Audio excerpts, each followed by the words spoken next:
All right, let's get right into it. Welcome, everyone. I am absolutely thrilled to have you here today for this explainer. We're going to take a deep dive into one of the most honestly fascinating topics in physics, the magnetic effects of electric current. Now, we're drawing inspiration from some of those foundational Class 10 NCERT science concepts you might remember, but we're going to completely demystify them today. If you've ever felt a little, fuzzy on how electricity and magnets actually relate to one another, don't worry. By the end of our time together, you're going to see the world in a completely different, highly magnetized light. But first, I really want you to think about this question. What on earth connects a simple, everyday magnetic compass to the electrical wiring that's hidden right inside the walls of your room? I mean, it sounds like the setup to a bizarre riddle, right? But the answer to this actually revolutionized modern science and technology. We are about to uncover a profound, almost magical connection between these seemingly unrelated everyday objects.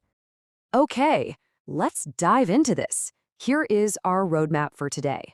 First, the magic of magnets. Second, mapping the magnetic field. Third, electricity meets magnetism. Fourth, bending wires and building poles. And finally, the electromagnet upgrade. Section 1. The magic of magnets. Back to the basics.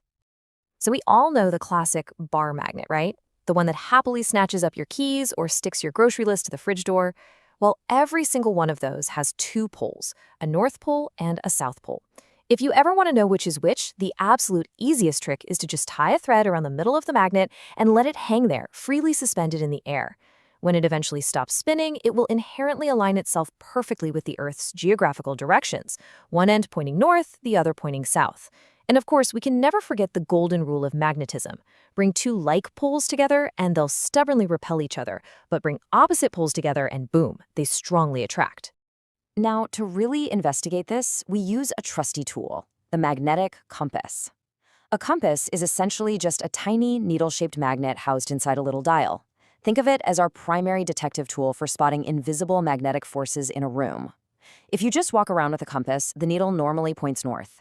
But if you bring it near another magnet, that needle instantly deflects. And here is the key clue. The stronger the hidden magnet is, the larger and more aggressive that deflection of the compass needle is going to be. Moving on to Section 2, mapping the magnetic field, visualizing the invisible force. I want you to imagine a magnet's territory of influence, that invisible space where it pushes and pulls on things around it. If you placed a tiny, free-floating north pole nearby, which way would it get pushed? Well, that territory is what we call the magnetic field. In physics, we represent it with a capital letter B.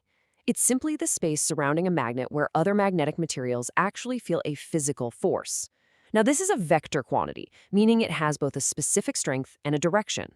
We visually represent this field using lines, and we measure the strength of the field simply by looking at how crowded or tightly packed together those lines are. To draw these lines accurately, there are some strict rules of the road we have to follow. First, magnetic field lines always emerge from the North Pole and merge into the South Pole on the outside of the magnet. Second, the journey doesn't stop there. Inside the magnet, they loop right back, moving from south to north.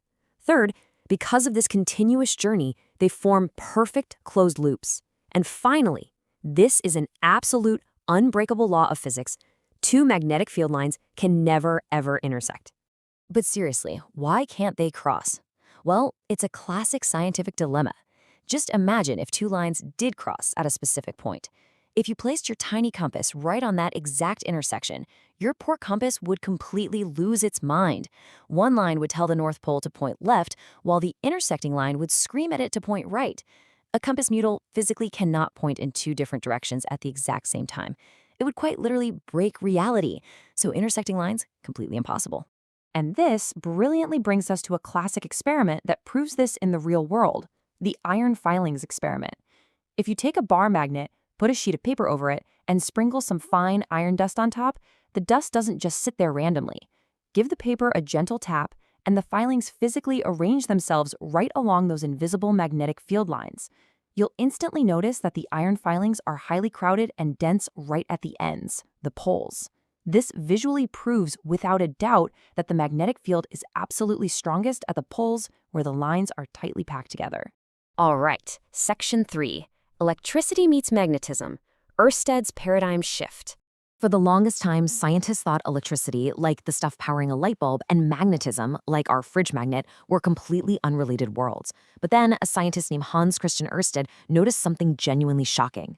Fun historical aside here, he supposedly noticed this entirely by accident right in the middle of giving a lecture. He found that if you take a simple copper wire, hook it up to a battery, and place a compass near it, the needle violently deflects. Keep in mind, there is no bar magnet in the room. The shocking realization here was that a simple wire carrying an electrical current acts exactly like a hidden magnet. Electricity actually creates a magnetic field. But if a straight wire creates a magnetic field, what does that field actually look like? It doesn't have a north and south end like a normal bar magnet. To figure this out, we use a brilliant, actionable physical technique called Maxwell's right-hand thumb rule. Actually, go ahead and do this with your hand right now. Imagine holding that current-carrying wire in your right hand. Point your thumb straight in the direction the electrical current is flowing. Now curl your fingers. The circular direction that your fingers naturally wrap around, that is the exact direction of the magnetic field. Around a straight wire, the field forms perfect concentric circles. Section 4. Bending wires, building poles. The circular loop. Okay, so a straight wire creates circular fields.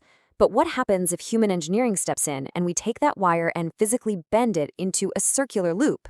Well, everything changes. All those concentric circles of magnetic force start diving into the center of the loop from one side and bursting out the other. Because the field lines enter one side and exit the other, this simple loop of wire now acts exactly like a flat bar magnet. One flat face of the loop becomes a defined north pole and the opposite face becomes a south pole. Now, you might be wondering how on earth to memorize which face becomes which pole. Well, I have a highly effective cognitive shortcut for you. I like to call it the scan trick. It's just an incredible little life hack for physics. Look at the face of the wire loop. If the current appears to be flowing in a clockwise direction, that's the C, it creates a south pole, that's the S.